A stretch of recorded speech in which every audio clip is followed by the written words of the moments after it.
Hi guys, thank you for joining us for another Australian Football Services podcast. Today we're joined by Maarten Bormans. He's the under-14s head coach at FC Utrecht. So we're delighted to have him on board and happy to have a chat to him. Maarten, thank you very much for your time. Yeah, thanks for inviting me, Anil, and really pleased to be here. So Maarten, could you tell us a little bit about yourself and your history in football? Yeah, well, I think as all young kids in the Netherlands, especially, I started playing at a young age with a local amateur club, and didn't play at a high level myself. But when I was 13 years old, and the club department asked me to if I was interested in training as the young kids, the U6 I think it was then, at a very low level, and that was my first introduction in youth football. At that local club, I did 5 years of different age categories, and during my high school period, I was already working as a coach at that club, and that's where my interest in coaching began. I did after that I studied the CIOS and the ALO. Those are different degrees of PE teaching, so physical education, and I did several licenses. So the UEFA-C, UEFA-B license at the Dutch Soccer Association, and in that period, so in the end of my high school, starting to study, my interest in football developed further. I ran an internship at AZ Alkmaar. I did summer camps in America, and I worked at several different clubs and age categories. So for now I'm 27 years old, and I have 14 years of experience in Dutch youth football. So That's excellent. And it started from a really young age with me. Yeah, we don't often hear that, because obviously we often approach a lot of different kinds of coaches, and the story usually is, they've had an extensive playing career, then they've started coaching. So it's always good to see a young coach who started out early. Yeah, I think it's different than most, but in the Netherlands you see a lot of young coaches like me who either had an injury or had a young interest in working with kids. And I think the Dutch infrastructure in football is pretty well organized, so there are a lot of opportunities for young coaches to coach at least a decent amateur level. And there are a lot of possibilities to develop yourself. So I think the infrastructure for young coaches is quite good. Beautiful. How would you describe your coaching style? What kind of coach are you? I like to think of myself as somebody who is structured, who gives strict lines to the players, what to expect from the players. But within those lines, the players get a lot of space to make their own choices. So that the lines are strict in terms of what I expect of them, about the intensity of play, and the preparation I demand from the players. But in the field, the players are receiving a lot of space in making their own choices, in being creative, and I believe, and I thought it's also theoretically stated, or there have been a lot of studies where it emphasizes that if kids get the chance to make their own choices, that it increases their intrinsic motivation. Yep. And I believe from wanting to learn and wanting to develop, all kids get more chances to get more out of themselves. Absolutely. Absolutely. So does that kind of feed into, I mean, our next question was going to be about the youth development program at FC Utrecht. Now, does that sort of philosophy come into the youth development program there? Yeah, definitely. We don't believe in one playing style, and everybody has to fit in that in that certain style. We try to for example, we try to develop the kids in a wider way. So also our motor program, so for the motor ability for the young kids, especially in the U8 to U12s, has a lot of attention to broad motoric development. So don't specialize only in football, but also you also need to be able to perform in other sports, which are of course related to football. And we try to specialize a little bit later. So our program is not fixed on one type of player or one specific attribute, because I think modern football changes so fast, and the players need to make decisions on such a high level and such a high intensity that you cannot fix that on with a single way of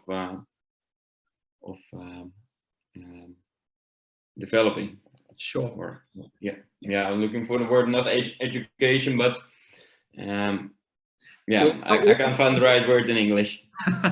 Well, it all comes down to youth development anyway. And I do remember reading a study that touched on exactly what you were saying about delaying specialization, particularly when it comes to football, and allowing kids to experience a little bit of everything. Obviously, the focus as a football club will be on developing football players, but at the same time, we have to, in young kids, worry about their hand-eye coordination, foot-eye coordination, general well-being and development, especially with that neuromuscular development as well. And as you said, I think the evidence is there that says specialization later on in life, it benefits them greatly. So I think that sort of approach seems to be common throughout European clubs. Not so much over in Australia, because I think we tend to focus quite a bit on just the football side of things. So it's always good to see how the European clubs really do it.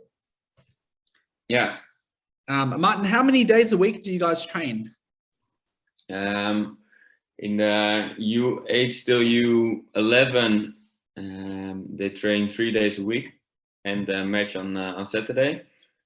Starting in the U12, they are going to 4 days a week. So the first half of the season, they are 4 days a week or 3 days a week at the club, and the second half they're adding it up to 4 days a week.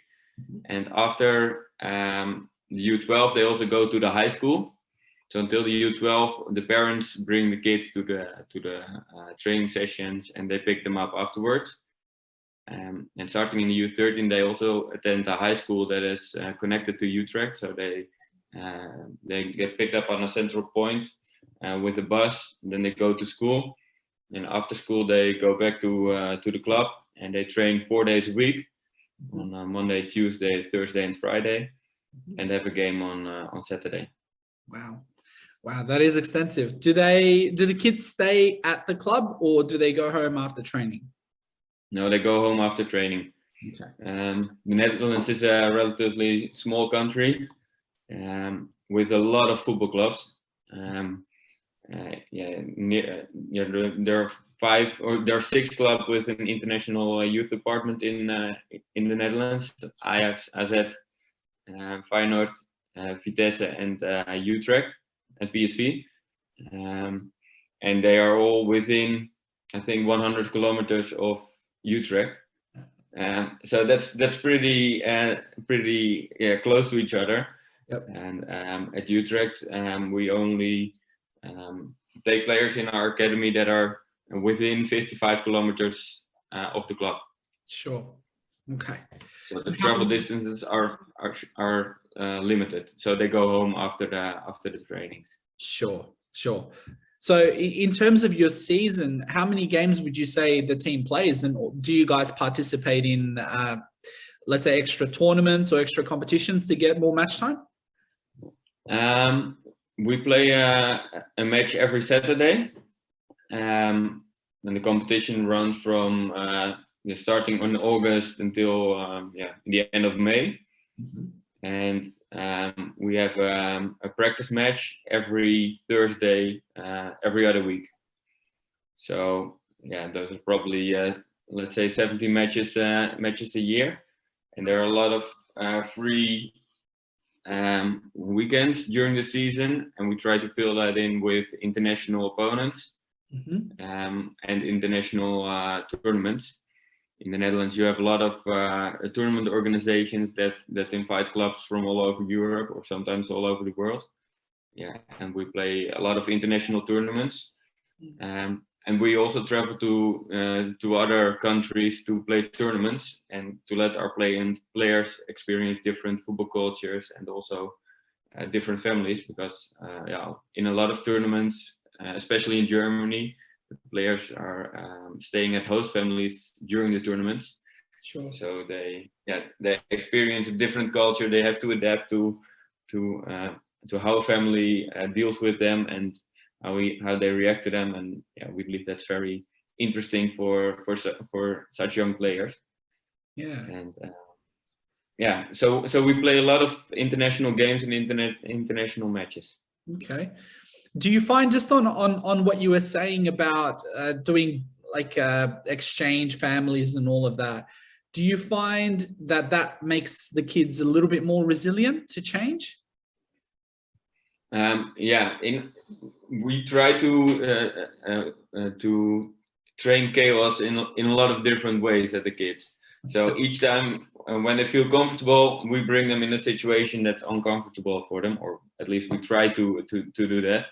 And staying in with host families or international guest families, that's a great way to confront them in a new situation and to let them deal with a new situation. And of course, we try to make them feel safe, because we start with that program at a very young age, sometimes at the age of 10 already, and where they play those tournaments. So we assist the kids, of course, in that progress. But we believe if we bring these kids in these situations, that they have to learn quicker and they get more tools to react to different situations. Sure. Absolutely. I think that's something that a lot of the coaches we've spoken to in these series of podcasts, especially those from around Europe, there always seems to be one common trend when you compare, let's say, Australian kids to kids who train in Europe, and it is that sort of that feeling of being safe.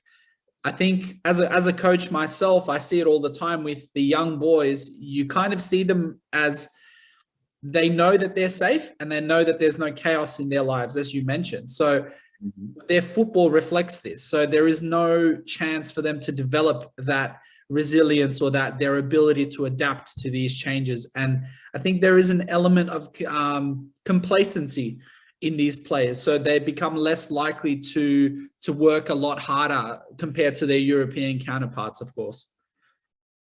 Yeah, but I think there's also a big difference in infrastructure between Australian football and European football in general. Sure. So that might also has something to do with it. Absolutely.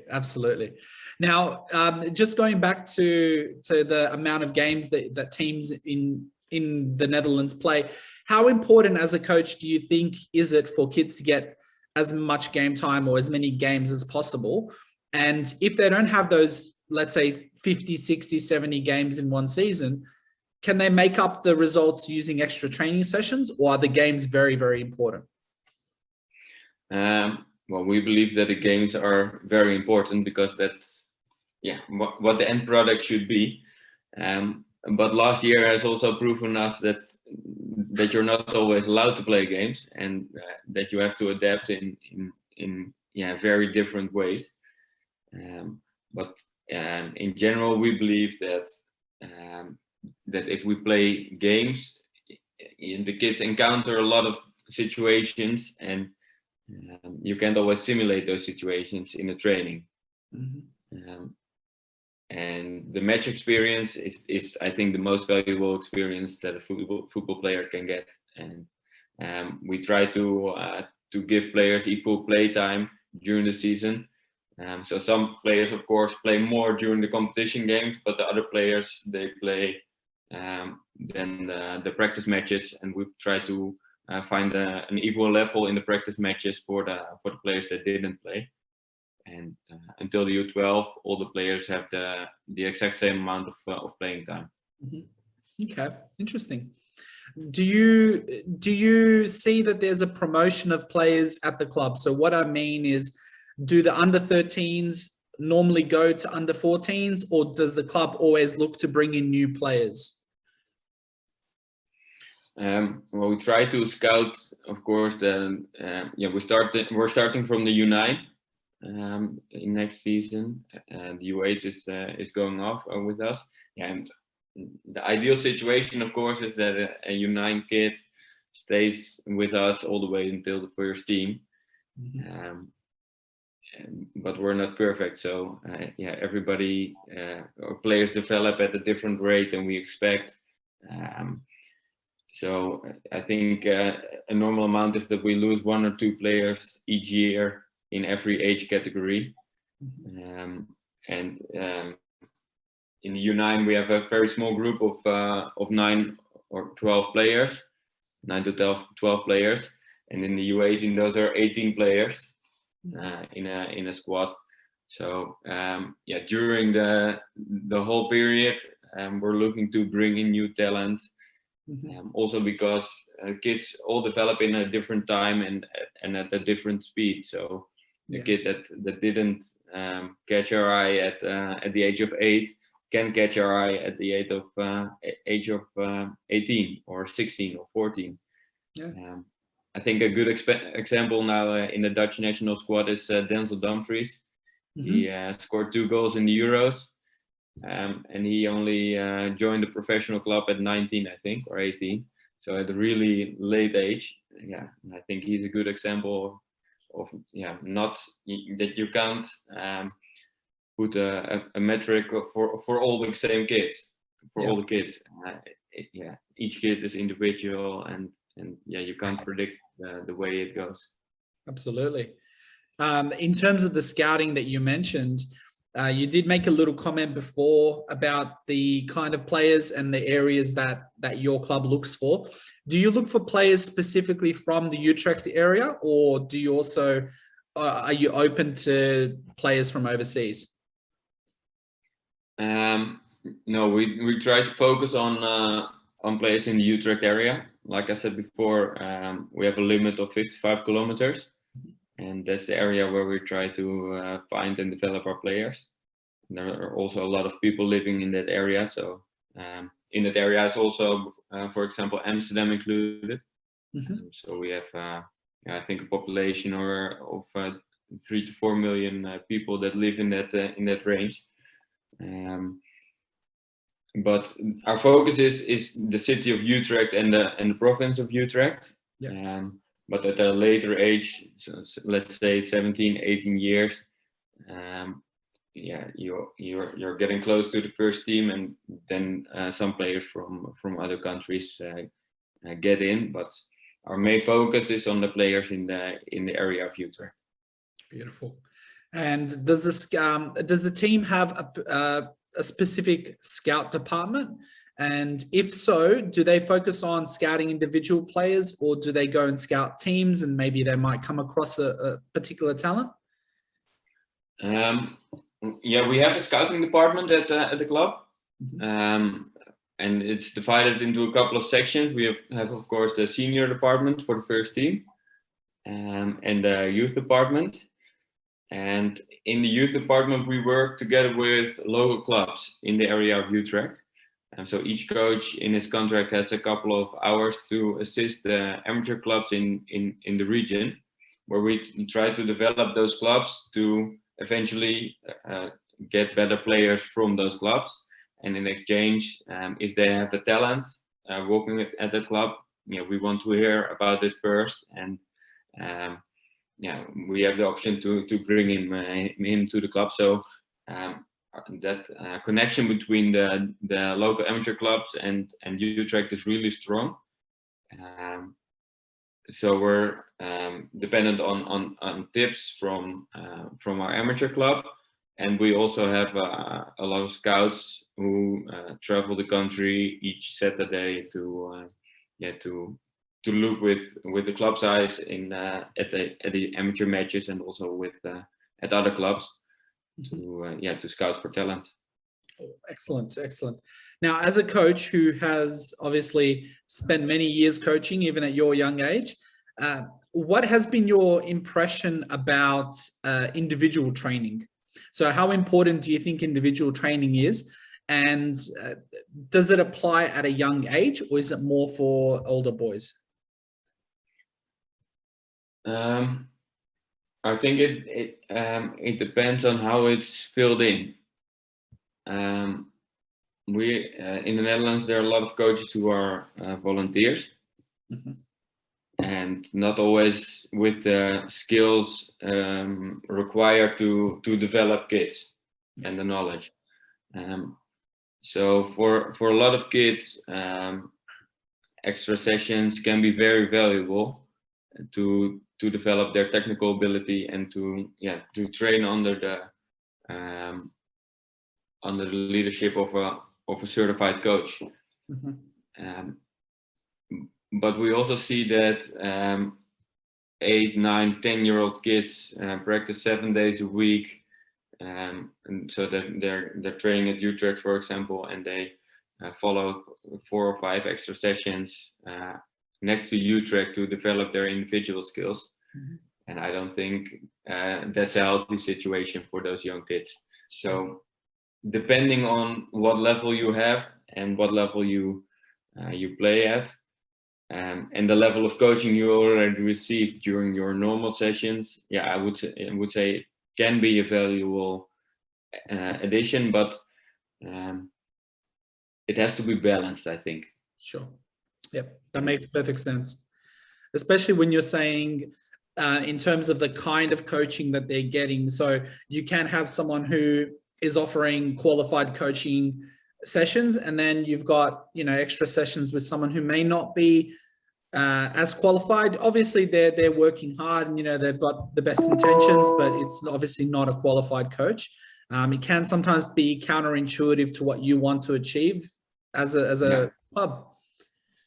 Definitely. Yeah, exactly. And I think at a later age, if they want to follow specialized programs for their specific positions, and they're of course old enough to think if that's a valuable addition to their normal training routine.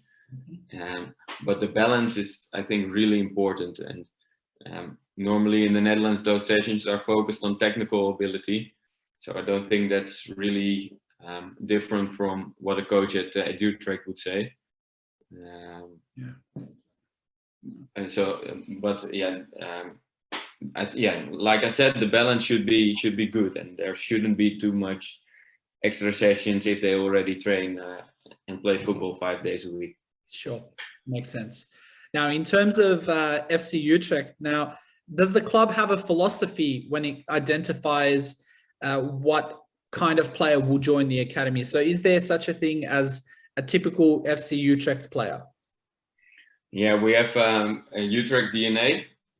I'm going to try to translate it in English. We have 5 core values: passion and maybe competition is a good word. So that they give a lot of energy and are proud to play for Utrecht and always give 100%. It is that players have to be dynamic. So as well on the field as off the field. They have to be persisting. They have to have and they have to take the initiative and play with how do you say it, with bravery, so that they and on the field they're able to make a difference when there's a lot of pressure. Sure. And that they can take the initiative at the moment that things are going well or that are not going well. We are always aim to go forward. Okay. When we have the ball, we want to play forward as fast as possible. We don't want to stay back and hold the defense. We want to attack and entertain the defense. Yeah, beautiful.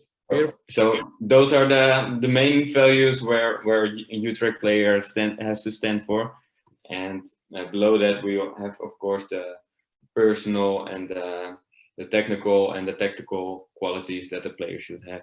Yeah, absolutely. Does the club have a psychology department? So obviously dealing with young athletes who are on their way to potentially having a career in football, that can always be a little bit daunting for some kids. Does the club have a department that works on the psychological development of players? It's starting to come. We have somebody who's in the service of the club who does the player, so who supports the players during school, but also if they have trouble to things at home or something that they encounter, they can go to that person at the club. In the U9 until the U12, we have we set up a learning line for mental abilities. So how you can deal with pressure, how you can deal with tension, how you can deal with winning or losing. So we try to play and to give them some tools to figure out different situations. And we started that from in the lowest age categories, and we're trying to develop that upwards now into the older age categories. And we have a physical department, or a head of performance, it's called at the club. And the head of performance is responsible for all the things outside the technical development of the player. So think of sleep, think of food, but also their mental development. So there's, I think, a growing amount of attention is being directed towards the mental development, and as you said, the psychological development of players, because I think there's a lot of pressure and a lot of extra attention for the kids at a very young age. Absolutely. Now, in terms of the families, how much of an influence do families, in your opinion, have on the development of the player? And the next question to that is, in terms of the family's interaction with the club, is there much of an influence from the family on the club, or do they just really rely on the coaches developing their sons and daughters? We believe that the parents should have a supporting role. So they should bring their kid to the club, they should aid them if they have a problem, but the responsibility for the development lies with the kids and the club. And we're the ones with the expertise, and the parents should have a supporting role. But how parents fill that in, that's very different. A lot of parents try to have a big influence, and sometimes with all the good intentions that they have, you get the feeling that it's more their dream than the dream of the kids. And they can be very persisting in supporting their kids. We even experienced that every time a son came off the training and walked to his dad gave him a report. So not a physical report, but it says you scored an A or you scored an F. during this session, and that kid was 9 years old. So yeah, that's crazy, but those are also things that you experience, and whole Instagram pages that are set up for very young kids at a very young age. Yeah, we don't think that's a healthy development. But there are also a lot of parents who say, yeah, it's his dream. We support him in every way we can. So we bring him to the club, and we try to give him all the means that we can give him. But he has to do it. And if he doesn't want to do it, that's also fine. And I think that's the right way for parents, like we see it, to support their kids in their dream. And yeah, let the kids do it. Absolutely. Just going back to the parents who do kind of have that negative impact, is there a particular way the club deals with those parents, or is it just a matter of keeping the two, I guess, two environments separate? No, because we're also very reliant on the parents, especially in the young age, because the parents have to bring the kids 4 days a week to the club. Yeah. And with their own transport in their own time. So we really try to make the perfect connection between kids, club, and parents. And we try to influence the parents through sessions. Starting each season, we're organizing meetings where we get to know the family behind the players and the parents, and we try to you keep them updated on the if things are happening and things they should know around their kids, and we try to give them the tools to deal with the situations at the clubs and what we expect from the parents. Yeah. But we don't have the illusion that we can change the total behavior of the parents. We can only say how we think it should go, but yeah, the choice is of course with the parents and how they fill in and take up that information. Absolutely. I guess at the end of the day, you're developing youth players. You're not developing adults or anything like that. So yeah. Exactly. And the role of the parent gets smaller as the kid progresses through the club. Yeah. So at first they're reliant on the parents to bring them, then the clubs take over the transport, and at the end of the academy, all the sessions are only with the players. So all the evaluations, all the talks, all the individual programs, it's not being talked over with the parents anymore. They're pros on their own, and they're not reliant on their parents anymore. So that's a process throughout the club, and the distance between parent and club grows at each age. Sure. Yeah. Just you made a mention about the kind of meetings that you have with parents, especially at the start of the season. Do you, or does the club rather, do they organize seminars or information meetings for parents to make them understand how difficult it is for a player to become a professional footballer? Yeah, we do.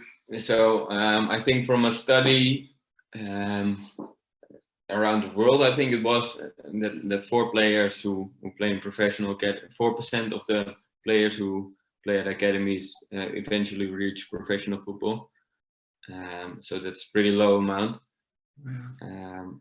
So we try to make them aware of that situation, and we have study coordinators who help the kids with their studies, so they have something left if they don't make it. And we organize seminars for parents to make them aware of the situation and aware of their role in the development of talents. So yeah, we pay a lot of attention to it, because we're also aware that a lot of that more players won't make it than players will make it. And of course, we're trying to increase the percentage. I don't know what it is for our club exactly, but we're aware of that, and we try to influence the parents and make them aware but I don't know if the message always comes through. Yeah. As you said, sometimes parents, it seems like they're living their dream through their child. It's not really about the child's dream. Yeah. Yeah, exactly. Absolutely right on that one. Now, if you were, as a young coach, to give advice to some young players, let's say here in Australia, who had dreams of playing in Europe, what would some of that advice be?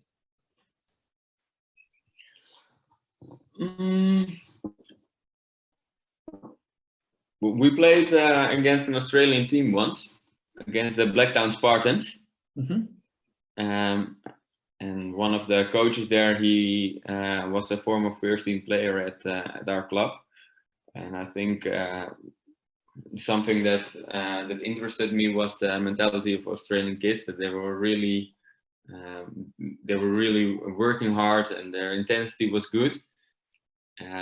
But I think the technical ability was way lower than our European standards. Mm-hmm. So I think in technical ability they should improve a lot, and I think play as many games on a high level as you possibly can. So if there's no if there aren't teams that are near the same level as you are, or better than you are, then it's really important, I think, to find a place where you can play against teams at a higher level. Yeah. So I think those things are a big difference between the things I saw of an Australian team and the things we do in Europe. And I think that's a quality of Australians. I think the team is more important in Australia than it is in Europe. Sure. I think in Europe people are more focused on themselves in general, and are more focused on the individual, and I think that's a strength of Australian players. Mm-hmm. You also see it in the national team.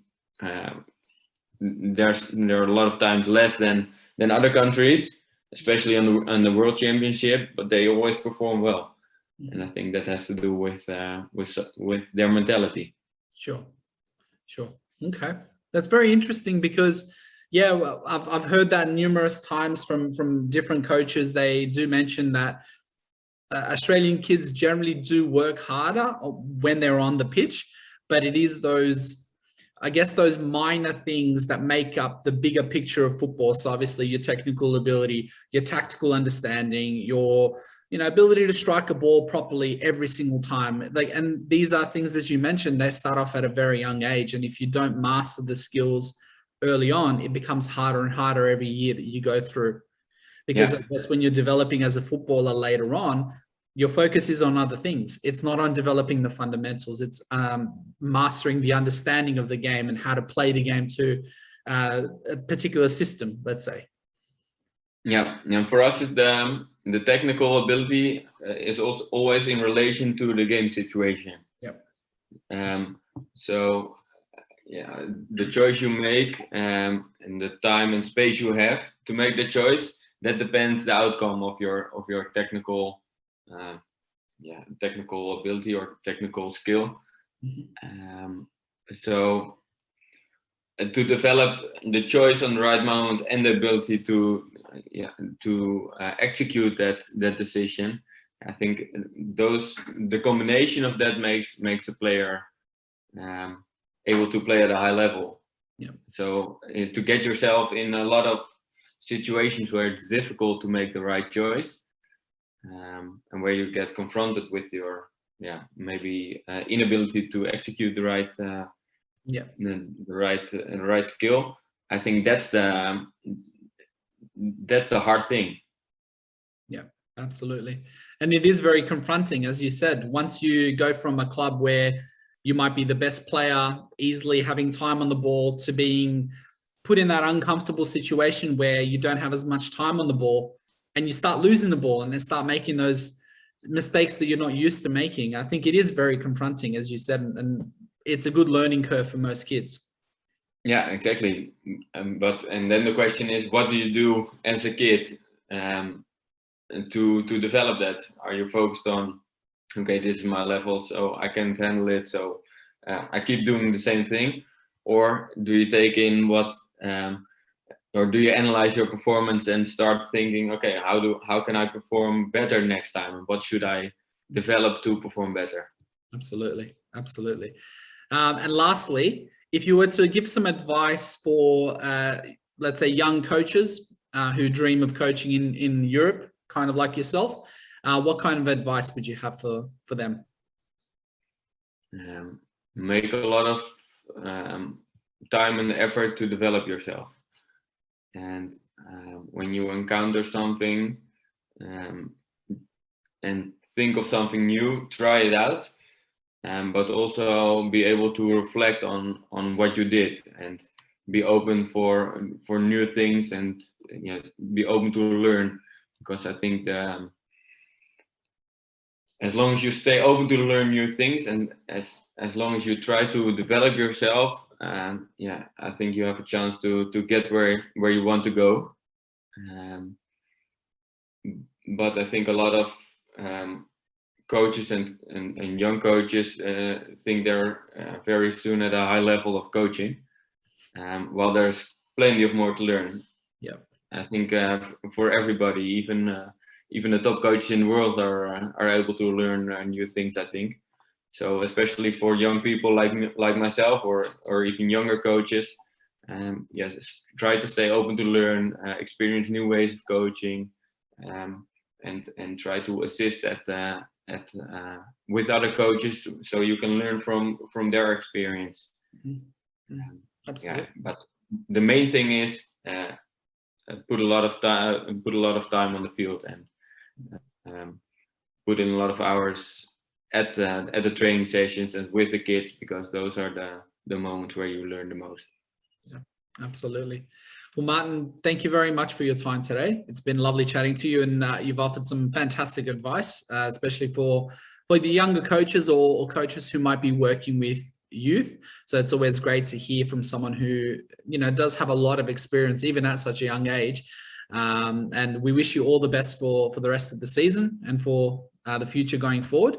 And I would love to have you back on the podcast anytime. Thank you very much for inviting me. It was a pleasure, and always nice to